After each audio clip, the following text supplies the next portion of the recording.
Welcome to another episode of Health JAWNS. Today my guest is Chris Fleming, Professor of Philosophy at Western Sydney University in Australia. He's the co-author of a fascinating book from 2014 called Modern Conspiracy, The Importance of Being Paranoid. I brought him on today to get his take on all the corona conspiracies flying around these days, as well as to ask him why we seem to be living in an age of conspiracies in general. Now, Dr. Fleming and I were colleagues for 3 wonderful years down under. I had the office right next to yours back in around 2012, 2013, around the time you were writing this book. And I don't know if you'll remember this, but I have lots of vivid memories of you poking your head in my door and asking me the most random questions. One time you popped in and said, "Do you believe Elvis is alive?" Another time you asked me if I'd ever heard of the Elders of Zion. You used to ask me stuff like that all the time, and my sense was that you were trying to gauge just how conspirified, let's say, that the average American was. Now, tell me, Flem, you know Americans love to be the best at things, so do we have a special status when it comes to conspiracy theories, or what?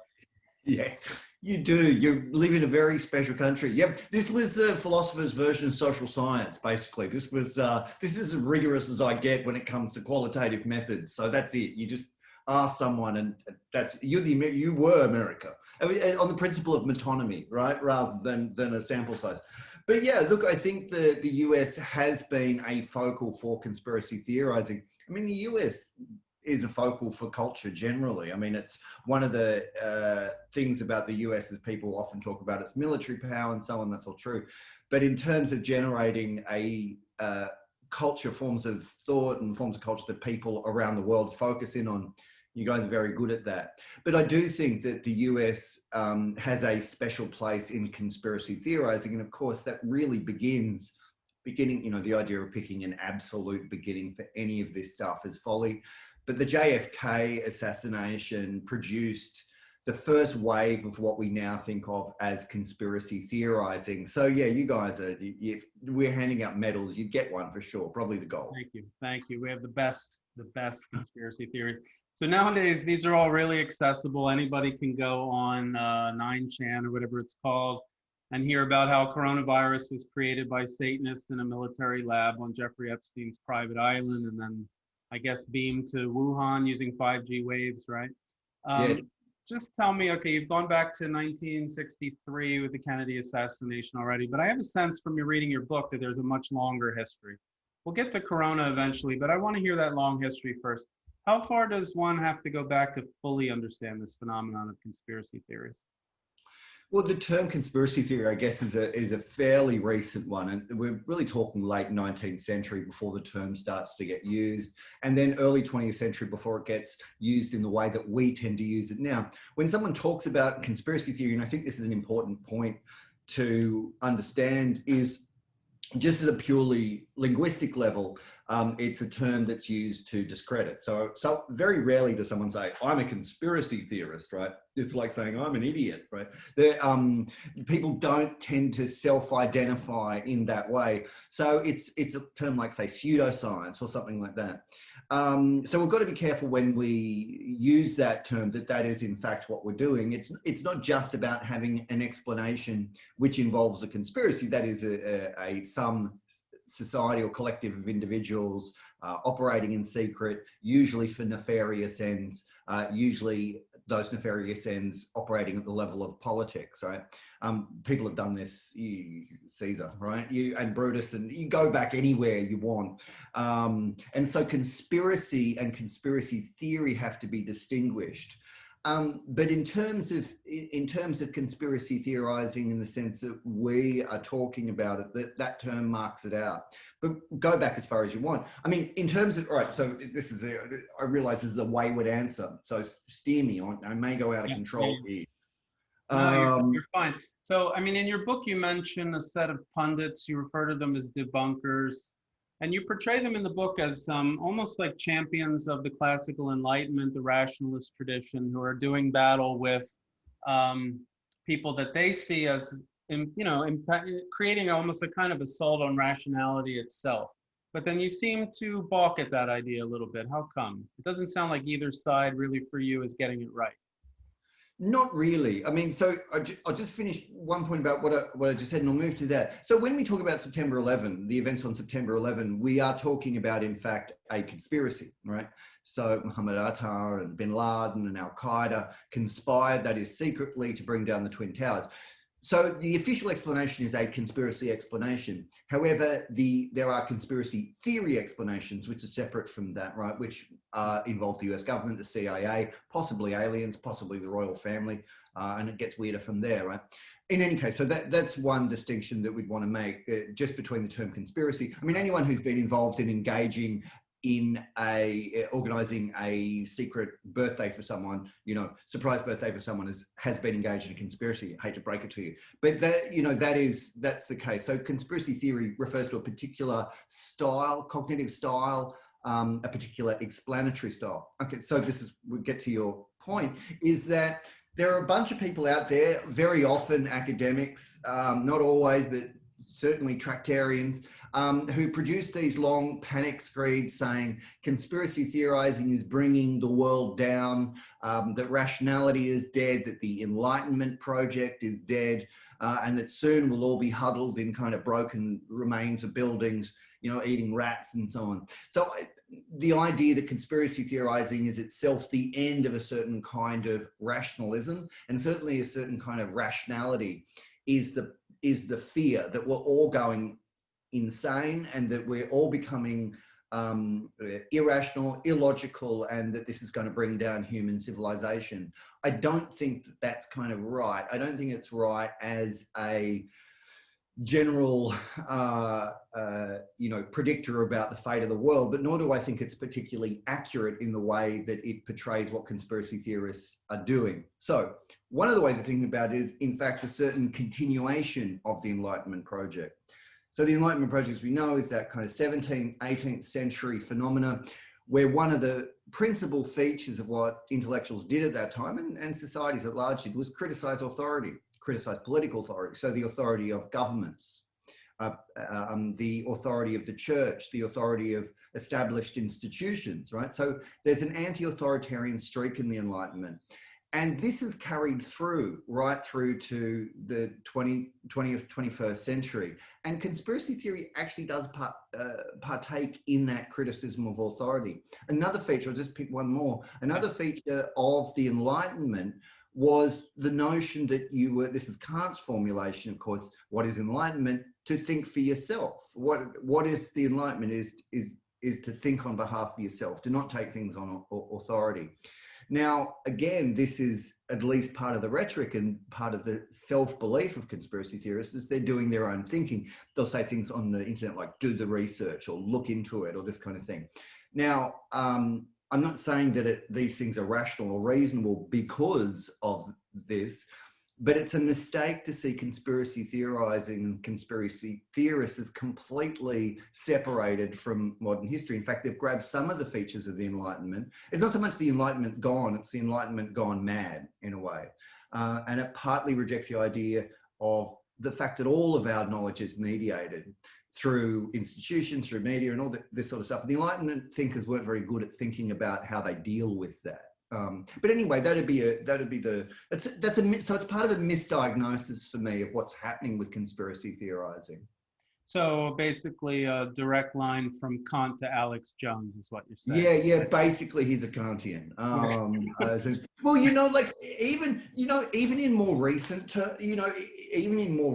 times, there has been a redeployment, and it depends on how much intellectual history we want to get into, but of course, there was, and you'll remember it in the 90s, this huge kind of postmodern movement about the criticism of established knowledges. Everyone always pluralized the term.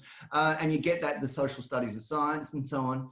And in some ways, you could see conspiracy theorists as harking back to that kind of model of alternate knowledges and stuff like that, the alternative facts and these kind of ideas. Now they're doing it in quite a mercenary way, but the tools were set up quite well, horrifically, by academics in the humanities. So I think we've also got to take part of the blame for giving rise to this monster that have ended up using these things. And yes, and they are Kantian, right? So one of Kant's basic ideas was that the world never is, we can't get to the world as it is in itself. We can't just see bare naked reality.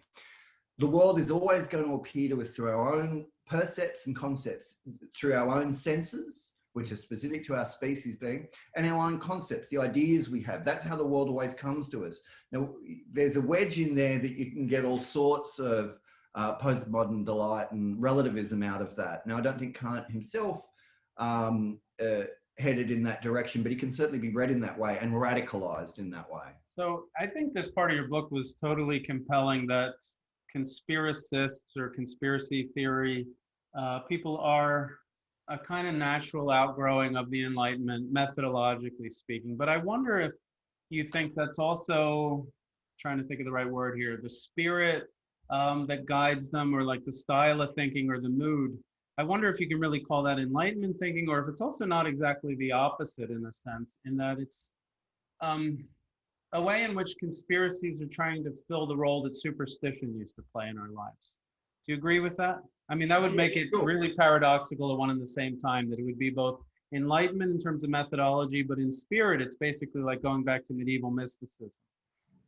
Yeah, it is. Like, and this is where we look, and this is true. I mean, the Enlightenment's always carrying counter traditions within itself, right? And Rousseau's a classic figure for this, as someone who carries the Enlightenment and smuggles in its opposite at the same time. And of course, all you have to do, we cleanse the history of science from things like the paranormal and the occult, things that you know more about than I do. But even taking a classic figure like Newton, Isaac Newton, the physicist, of course, there's all sorts of unusual modes of thought, occult forms, magical forms of thought that go through there. But yeah, and part of it is to do, there is a counter-enlightenment element within it as well, for sure. And that's partly to do, and I draw on the work of the French thinker René Girard about this, is there are certain models of conspiracy theorizing that always have within them kind of scapegoat narratives, what we'd call scapegoat narratives. Yeah.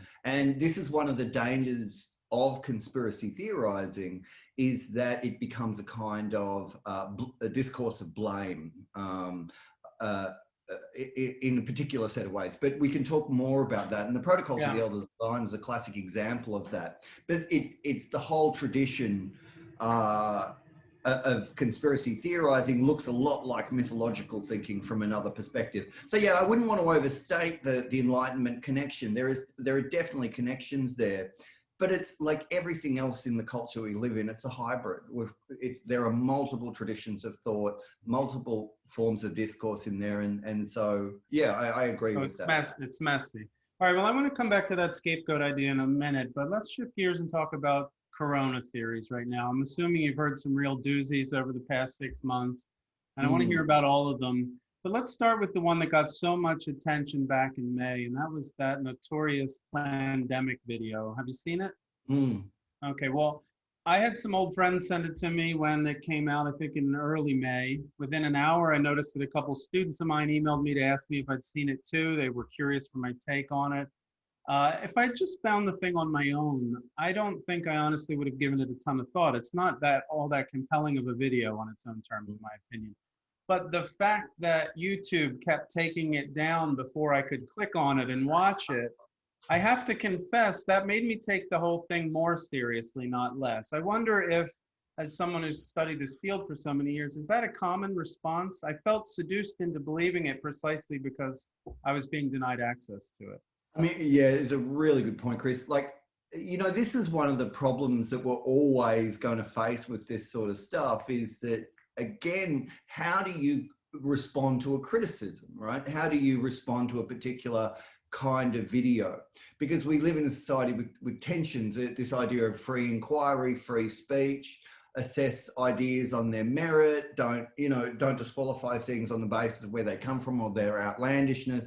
This is the kind of free speech idea that people like Chomsky put forward, and so on. And then you have also another idea, which is to give certain ideas airtime, is to legitimize them. But more than that, to refute an idea gives it airtime, right? So that if you could make it, if you thought that the universe was birthed, from the mouth of a gigantic cow or whatever, and you started walking around and saying, why won't biologists debate me on this, right? Why is no?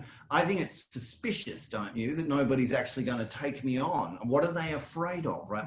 So there is this, and so they set up a debate at, the Natural History Museum, and they bring out the great cow theorist versus the, even at that point, you've legitimized the theory, but to exclude it from the discussion, right, is to also raise suspicion of why. And I was engaged in this next week at this Australian Social Sciences Week, and we're talking about conspiracy theory. And as soon as this was advertised, people started targeting me on social media and saying, why aren't you going to debate people who think that 5G causes, whatever it is, people to grow antennas? And I just said, what do you think this is? Like, what do you think I'm doing now?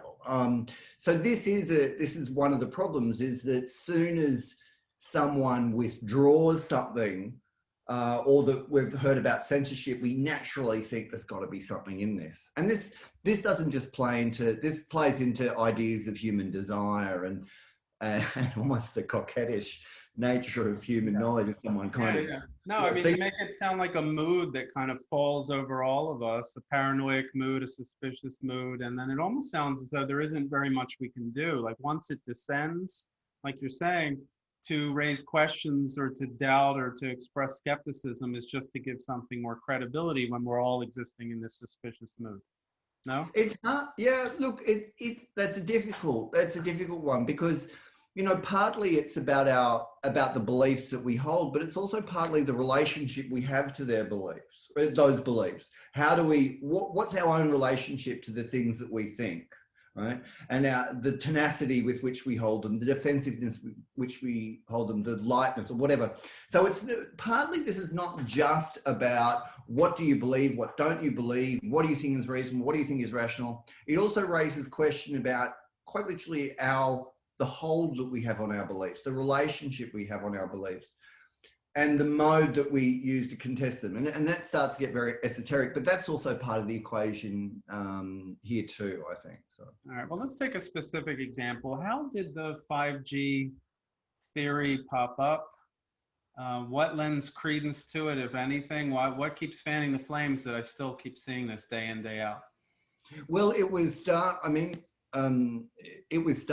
in relation to, it's very hard, right? Like, you've got to do a post hoc operation on to see how this started. I think it started on a French website, a culture that's been pretty good with paranoia over the years. And they noted, it was stated that in Wuhan, that these 5G towers had come up at around the same time. Again, so you get this correlation versus causation question.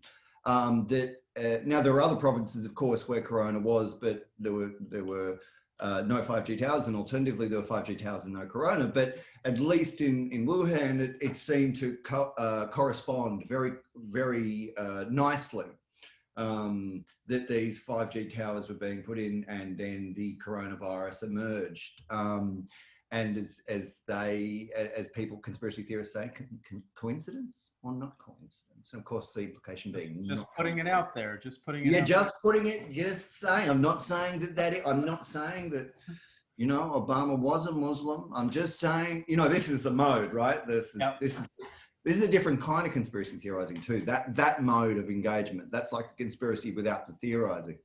And then is the idea that 5G can create viruses, or is the idea that the virological explanation is a lie? Both. There's versions of that. They're, what would you say, epistemically promiscuous enough to entertain all of that stuff. That it'll weaken your immune system, but it's also, it's a vector, in other words, for the disease, but also, take your pick. So there's a few options available for you, but it does seem to come back, the 5G stuff. And again, a lot of the time and this puts scientists and public health officials in a difficult position, because again, are you allowed to have, do you have a discussion about the safety of 5G? And this is something that engineers have been talking about.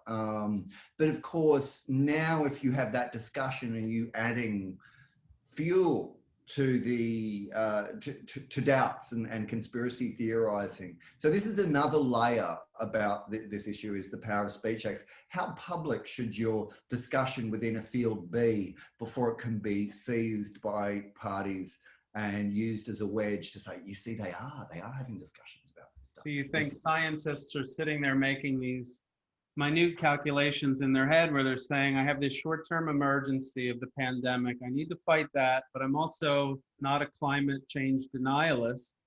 I also want to be committed to environmentalism, and I have to kind of forestall the one for the sake of the other in the short term. I think so, but yeah, the kind of triage thing, right? And I think all of us, whenever we teach, realize that what we're doing when we're talking to students or talking even in publications is you always engage in a kind of simplification. I know whenever I'm teaching, something leaves my mouth, and as soon as it leaves my mouth, I think, yeah, that's not quite true. There's a bigger issue here, but what people can do then with the context in the, in that kind of reception context is a difficult thing. And there's always these pragmatic ideas. Again, this thing keeps coming up around free speech, which has become a huge thing in your country about what you can say, what you can't say, the force of speech and what questions can be raised. And you guys have really crystallized that culture war. And we love American products. We'll import anything from you. And this stuff, we are starting to import this. We don't even have like a Bill of Rights or anything, and free speech is guaranteed by, but we'll take it on anyway and just, just like any of your big shows, or Eminem or something, we'll download all that stuff. Be careful. So that, we might send you cancel culture before we send you the Bill of Rights. So be careful what order you open the packages in. Yeah. Look, it is a package.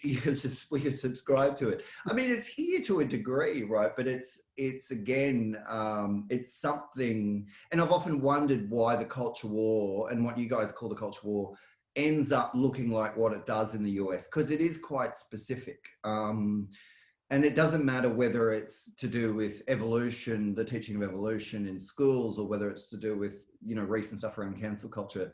The US has got a particular way, I think, of approaching these debates. And it's not entirely different to the way we do it, but it is always interesting to see how this stuff plays out there. But yeah, this idea of free speech and the idea of open inquiry, free discussion, and so on. Yeah. And these are issues that have been at least, given articulation since John Stuart Mill's On Liberty, where he talks about these ideas, trying to balance free speech with the force of speech and all that. But yeah, this is another big issue too. Yeah, so I've been thinking about that in relation to conspiracies a lot lately. And it makes me want to ask you where you think all this stuff is headed. Let me just remind you of a couple touch points to start us off. First of all, on the free speech front, the FBI recently announced that some fringe conspiracy theories are now considered domestic terror threats, right? Just today, I read an article, I don't know if you probably had a chance to read it yet, where BuzzFeed News announced that they would no longer classify anything related to QAnon, is that how that's pronounced? Anything related to QAnon as conspiracy, but rather as mass delusion. And then just a day or two ago, I was reading an Atlantic article that I think you'll find really interesting, because it was in that classic debunker style that you lay out in your book. It basically said that QAnon is a gigantic attack on the Enlightenment Project, and that QAnon was very quickly coalescing into almost a new kind of religion. So it just seems like we still have a category problem here when we're talking about all this stuff. It's moving so fast that people don't know whether to treat it as though it were Al-Qaeda or the new latest version of Christianity or what. But there is this overall sense that there's some imminent threat to democracy here. Do you agree with that, or do you think that's panic?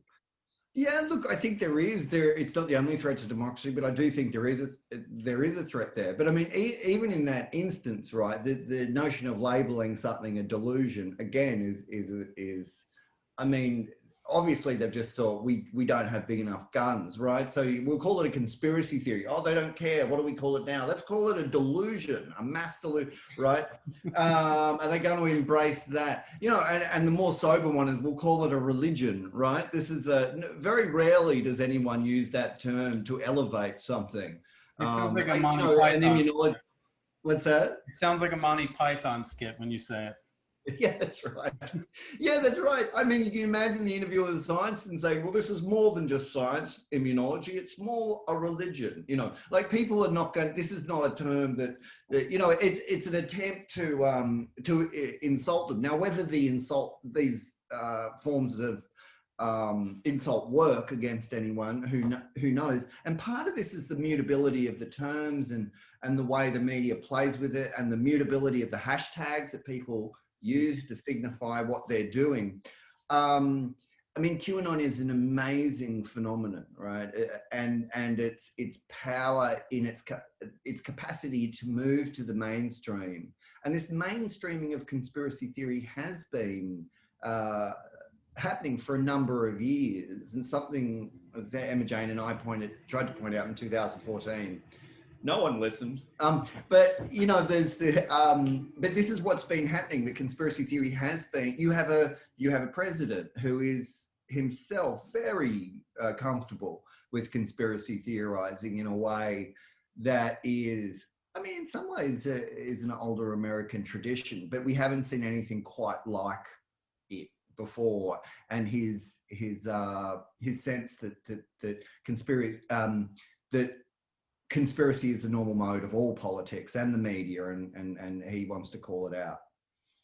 Yeah, so, you know, politically, I guess I still remain of two minds about all this. Obviously, going back to what we were saying earlier, I'm in total agreement that suspicion of the government is healthy and should be encouraged and rarely discouraged. But when the paranoia reaches the point that you have guys showing up at pizza parlors with their AR-15 to break up a pedo cult that they think is in the basement run by Hillary and her lizard people, I mean, that's no longer for me an enlightenment project. Is there any way, in your opinion, to separate the two? I mean, I almost want to use virological metaphors here to explain it. Is there any way to quarantine off the unhealthy paranoia, but at least preserve the healthy questioning? Yeah, look, it's a really good point, Chris. Like, and I think you're right. Like, I wouldn't want to overstate the parallels there. It's just the idea, the two neater distinction between enlightenment and non-enlightenment is not going to really help us diagnose the problem any better. And we don't have any particular. I mean, I think there are tendencies where you start to. Where conspiracy theory becomes more and more obvious as being a kind of conspiracy theorizing. But let's not forget the Enlightenment itself had its darker moments and its extraordinarily paranoid moments. And this is something, again, that was slightly overstated in the 90s, the idea that, you know, if you read Hegel, you would end up setting up a concentration camp, right? So there was always this overstatement about the paranoid and authoritarian elements in the Enlightenment, but they're real enough, right? And the foundation of modern states is based on a lot of people losing their heads and a lot of people, a lot of suspicion and so on. But yeah, there is an element of you know, there's contained within its opposite. I think as soon as you start to make a theory or construct a theory that is utopian in the sense, and put it this way, conspiracy theorists seem to have two senses in their attitudes towards institutions. One is a kind of deep suspicion about their legitimacy, about their activities and so on. On the other hand, there's an amazing faith in their efficiency, in their efficacy, in their, right? You know, that you're suspicious about them, but you think they work brilliantly. Now, anyone who has worked, of course, for any institution realize they are utterly hopeless. They can't keep secrets. We can barely organize lunches for people. As for faking moon landings and collaborating with aliens, Mossad and Al-Qaeda to turn things over and keep it a secret, it's usually not within human capabilities to do anything like this, right? So there is an idealization almost of the institutions in conspiracy theory, right? And I've said before that, you know, if we did in fact fake the moon landing successfully, this would be much more impressive than going to the moon. You know, in terms of a human achievement, I think this would go down as one of our greatest, is that we could fake this and then keep it secret for so long. I mean, it's an amazing achievement. But of course, anyone who's worked for a government bureaucracy would realize that that secret would be out by about 9:30 that night, right? The game would be up, right? This is a ridiculous, you know, even if you look at these classic things like Watergate, if you look at the history of Watergate, this is not a smooth Republican operation that you might see directed, you know, this is not Ocean's 11, right? This is people just messing up the whole time, dropping things, forgetting it, trying to go back, and it's much closer to the Pink Panther than it is a kind of tight operation. Yeah. And most of the things that come up there are these ad hoc moves designed in order to cover up previous mistakes. That's much closer to what real conspiracies look like. They are not magisterial, multi-level coordinated campaigns. Humans just don't seem to be able to pull that stuff off. All right, so I mean, I have some colleagues, former colleagues at Caltech that might take umbrage with that NASA theory you're putting forward, but I appreciate it. I want to ask you a technology question. This is my scapegoat moment. The one thing in your book that I noticed that you were really emphatic about over and over again is you were not going to pass this all the blame for this phenomenon off on technology. However, you wrote this book in 2013 or so, published in 2014. I want to give you a chance to dial that back if you'd like to take it. I mean, when we get from Kant to Alex Jones, don't we need to blame something to do with the internet and social media in between for the change, the dumbing down, the pervasiveness, and so on and so forth? Or do you still think, no, it's sort of incidental to what we're looking at right now? No, I think you're right. And I think the media has shown itself increasingly to be part of the way that this stuff operates. You know, I don't think you can exclude it. And I think it was understated.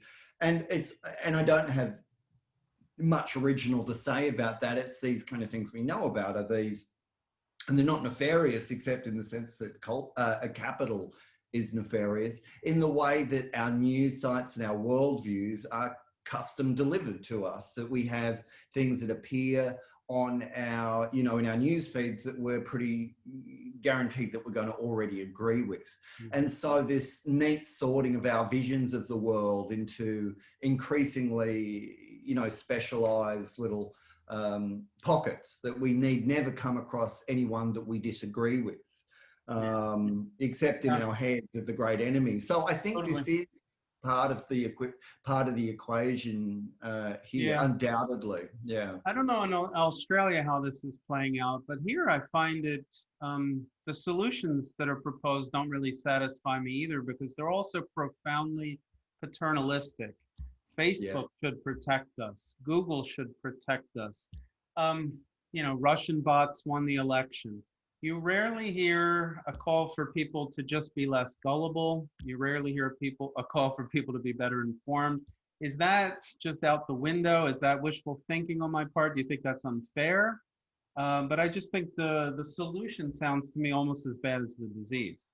Yeah, look, it's another way of our thinking about institutions and power too, right? We present this power, but I mean, you think you're in people deal with health, but it's how saleable is the idea of eat less and move more compared to give me a tablet, please. If we could just have these guys in the medical faculty and just be able to deliver me a tablet so that I can eat hamburgers all day, you know, like they're as opposed to actually trying to reform yourself. And it's a slightly glib way of thinking about it, but yeah, I mean, this is part of, I suppose, what we try to do is increase people's capacity to assess evidence and these kinds of things. And it's becoming more and more countercultural to do this. I realize when I teach my students is what we're teaching, if anything, I think is becoming more valuable as time goes on, more relevant and harder to do. But I think so, you know, any attempt to address these issues as a systemic issue where you try to get Google to behave better, I mean, it's probably part of the solution, but yeah, the fact is, I just don't think we know how to handle it at the moment, because part of the issue is that it's the whole delivery of message systems. So any solution that we propose gets very quickly gets sucked back into the monster that we're trying to address, right? This is a kind of problem of self-reference. Any attempt to solve it is necessarily imbricated in the system that's the beast, right? It's like a set paradox in a way, that it's part of the What do you it's mean by a part of the set internal paradox? machine. What's that? What do you mean by a set paradox? Oh, well, in the sense that if, all those kind of liar paradoxes that people have been thinking about, phrases, everything I say is a lie or whatever, that the statement is itself included in the set that it's supposedly excluding. So if I say, I am speaking English, the statement itself is part of the set of speaking English. In the same sense as that, if we're going to communicate about the way we think and communicate, this mass media system, it's part of it. So any attempt for us to say we need to do X, Y, and Z to address this will very quickly get sucked back into that massive media machine or set of machines or that we're trying to address. And that makes it also, I mean, I can't help but think it's also slightly funny, but that's my orientation in the world. There's something about it that's comic. But whether it's this is a problem too, is whether we think it's a crisis. All my PhD students, on the first page of everything they do is they talk about a crisis. So I'm not sure we should always be operating at the level of we thinking everything is about to fall down. There's a kind of narcissism in that, but there are issues here and they're difficult to address, and they're prone to get sucked back into the very messaging systems that we think are the problem. Okay. All right, so how about a more personal question to wrap things up? You've been researching this stuff for several years now, and I'm thinking of that old Nietzsche line about monsters. Beware when you study them, lest you become one. I'm wondering if that adheres here or not. Has studying this stuff for so long made you almost more paranoid of a thinker yourself? Do you catch this style of thinking, or this mood, as we call it, kind of seeping into your own ways of being? Yeah, look, I think it's one of the things is that, I think it does tend to, that does tend to happen, right? And part of it, I think there are forms of legitimacy to conspiracy thinking. And that is, a conspiracy theorist is trying to do what intellectuals do anyway, which is to try to create a coherent picture out of disparate facts, right? Now, we've also got to accept that that's what insane people do as well. That is what a schizophrenic delusion is to connect unrelated facts. So this is, there is part of it, and there are elements of conspiracy theorizing, I think, that are worth taking on. One more I'd mention would be in the humanities, for instance, we're very keen on thinking about systems, those big systems, class, race, gender. And these kind of big impersonal categories. And what the conspiracy theorist is doing is a kind of folk sociology, and they say, listen, sometimes things happen because people plan in secret for them to happen. And I don't think that's such a mad idea. We know that cigarette companies for many years withheld health information about cigarettes. That was a massive conspiracy. So I don't think there's anything illegitimate about the mode of thinking itself, right? It's just that most of the actual hypotheses produced by the community are insane. They're kind of nutty. But as a mode, I don't think the idea that things happen because people sometimes make them happen is such a crazy idea. Although in the humanities, we find that a very difficult idea to countenance for some reason. But there was one point I was watching, I watched all the History Channel's conspiracy series, like, nah. Then it came to aliens, right? And I was like, I'm a believer, right? Now, by the end of the episode, I wasn't, but there's these moments when, it's quite exciting. I thought, I'm becoming, I want to go, I believe. Now, of course, that went away, but it feels a bit even illogical. I continually exposing myself to these viruses to see whether they catch. And I watch all the docos. I watch the conspiracy theory stuff, and I listen to all the podcasts that they put forward. I'm safe so far. Okay. All right. Well, it only seems like fair play for me to ask you one last thing here as my former office mate, and that is, do you believe Elvis is alive? And if so, where is he? He's in the house, actually. He's still battling the certain health issues. Oh, but yeah, no, he's just in the he's in the other room. He's moved to Australia. That's one of the reasons you guys find him hard to track down. But yeah, he's here. So anyway, cat's out of the bag. All right, very good. All right, well, thanks for coming on, mate. Great to talk with you. I look forward to doing one of these again soon. Yeah, fantastic.